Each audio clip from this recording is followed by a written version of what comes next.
I'll get you home. We'll make a partnership. But we have to move fast!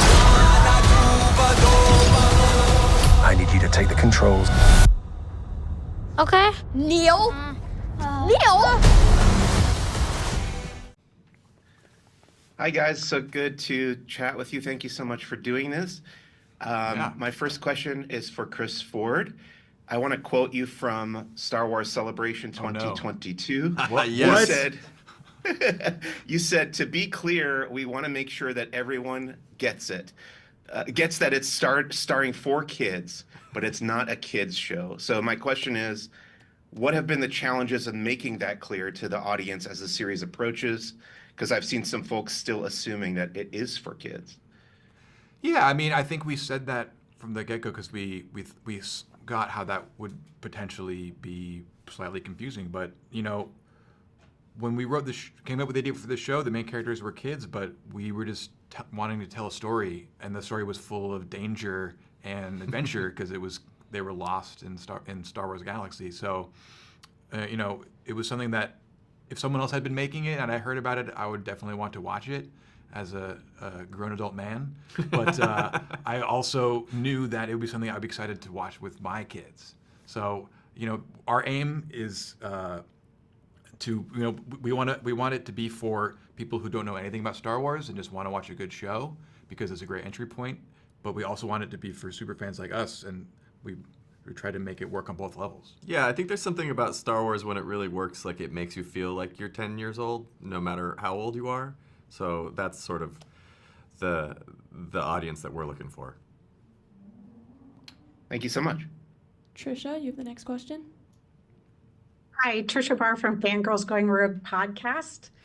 Star Wars is the most iconic myth of our time.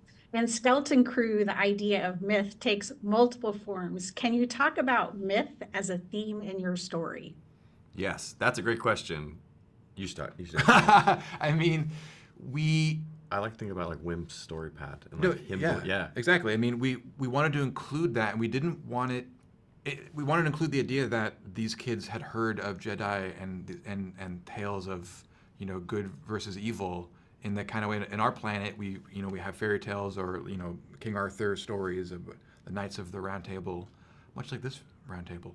But we wanted to make sure we did it in a careful way where it didn't feel like a weird meta thing. So Wim and his friends, you know, they know about Jedi. They've read Jedi stories. They even do a pretend lightsaber fight. But we were very clear we didn't want to cross certain lines. Like when they pretend to do a lightsaber, they'd make the wrong noise because they haven't seen the movies. They've never seen a lightsaber in real life. So it was like finding ways to make it be authentic to the Star Wars galaxy. Like their toys aren't from Kenner. They're like little, more like tin toys, like a little more old-fashioned kind of pre-commercialization kind of a toy. Yeah, and it's the idea that they want to go on their own sort of mythic journey based on these stories that they've heard. But the reality is that, you know, when you find an adventure, sometimes it's a lot scarier than it is, you know, in your storybook. Yeah, there's this push and pull in mythology. Like you want to go on the adventure, but what you're trying to do is defend what was good about the home you came from. And we like that it was kind of an unanswerable question of like, what's better, like safety or adventure? You know, you need both. George, next question. Hi, George from Star Wars Holocron and the HoloFiles. Really nice to meet both of you. We really enjoyed the show, found it to be really engaging. There's this beautiful kind of timeless quality about it. And I'm curious if you wouldn't mind going into a little bit of what made you want to set this story specifically between episodes 6 and 7, kind of in and around Mandalorian, Ahsoka, given that it does have that kind of timeless quality where it seems like it would fit really anywhere.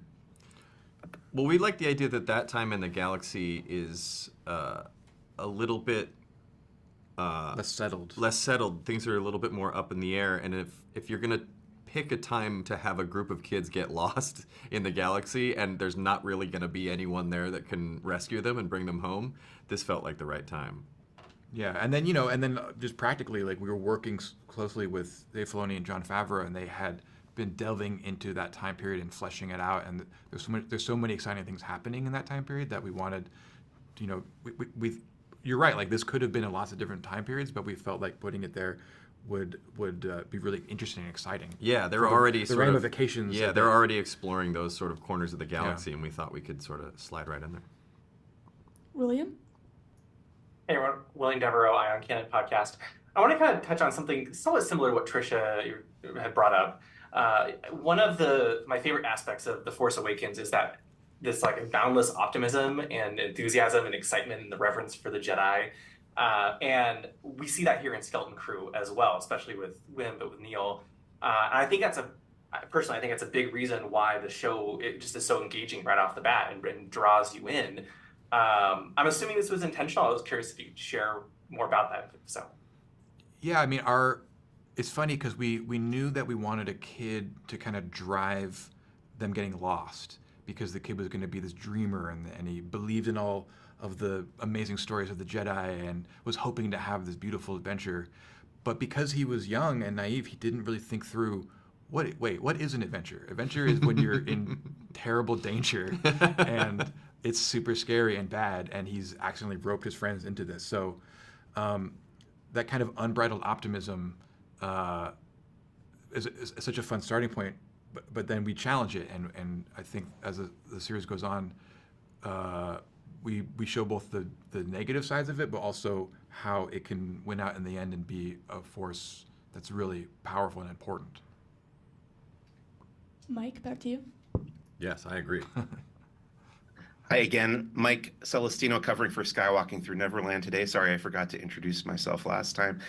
With tomorrow being Life Day, I want to ask you a question about the Star Wars Holiday Special. Yes. Without spoiling too much, you do have a tribute to something from the very first episode of Skeleton Crew from the Star Wars Holiday Special. I really want to know how that came together. Was it a recreation, or did you use original footage from the 70s? we thought we would maybe be able to use footage. Yeah, we thought we might be able to use some pre-existing footage, but no, it was like way too low resolution and the wrong angles. We had to, recreate this moment from multiple angles because you see it in various parts of the scene. So we rebuilt the whole thing from scratch. We had to dig up the original designs for the costumes, which were in the Lucasfilm archive. And our costume designer actually knew that costume designer and was able to figure out who had done it. And my gosh, get all the original specs. We had to redo the music from scratch because there was no copy of the actual score anywhere. So we had to sort of rebuild that and reorchestrate it out. It was so much work. We didn't know what we were getting into. Yeah, it ended up being like 20 times more work than we anticipated. And our stunt coordinator is the main performer in it, and he was able to re-choreograph the routine too, because it's a very acrobatic routine. And he used to be in Cirque du Soleil as well, so that helped. Yeah, so it all came together. But it was. I will say, without saying what it is, which I think is probably pretty obvious by now, it was so much work, and it's so worth it. My favorite part. I laughed really loudly when that happened. Good. Thank you. That's what I still laugh when it comes on. Just when you start to hear that music, it just really cracks me up. Trisha?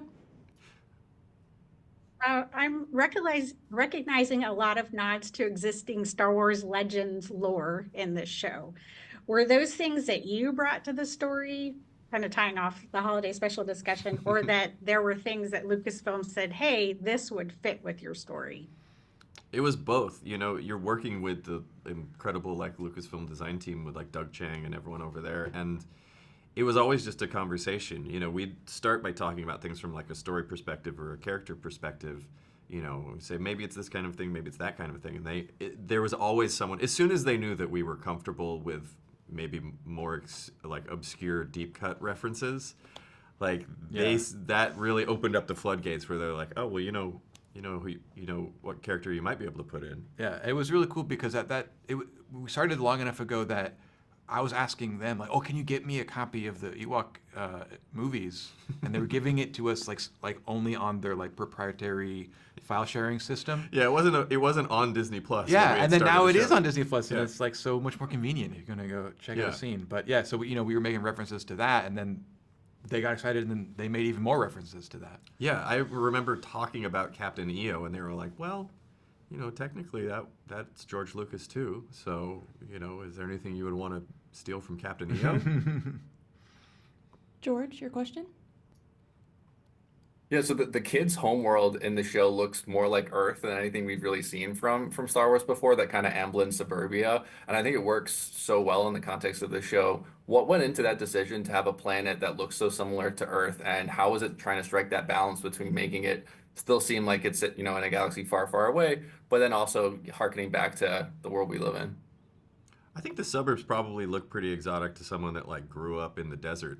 So like there's different kinds of like what's earthbound versus what's not earthbound, but to us it was like it started again just like it's a story perspective. It's like we wanted to create an environment that feels safe and protected, and sort of evoked that feeling of you're a kid and you don't want to do your homework and you want to run away and have an adventure. Yeah, and so much in Star Wars design is taking things from Earth and making them, referencing them so that you immediately get something. Like the thing that Doug Chiang is so good at is like something that's an instant read, and you don't need to spend a lot of time on it to understand it, and it can evoke so much. Yeah. And sometimes that comes out in strange ways where they'll repurpose the shape of something and turn it into a spaceship.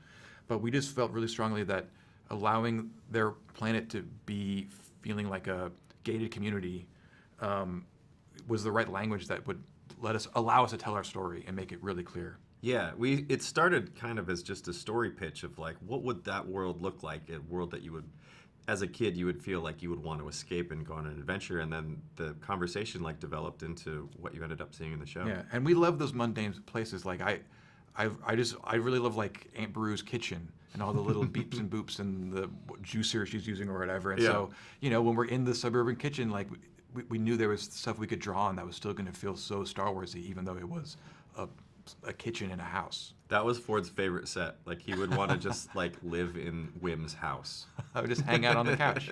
Yeah. William, you have the last question. Thanks. So we've seen a lot of ships in Star Wars, but the Onyx Cinder feels very unique. It almost feels like a ghost pirate ship. Is there something in particular that inspired the design and the environment? That's exactly what we would call it. Like we would say we want it to feel like a ghost pirate ship. Like that's good. Yeah. I mean, there's a couple different, pulled from history references in there. There's kind of a shape that's kind of from like an ironclad shape of these early naval ships where they first started putting metal armor on a boat.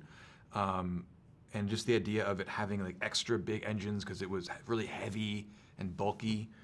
It just kind of cracked us up for the ship that these kids end up flying around being not really meant for kids. No, it's like industrial equipment. Yeah, exactly. Like it's a very brutal design, and then you put 4 kids, in the cockpit. Yeah, and we wanted it to be big enough that it could be kind of like a haunted house that they get lost in. Yeah, it's like you put 4 kids in like a tank or a semi-truck or something like that. Like, just where should they not be? What car should they not be driving?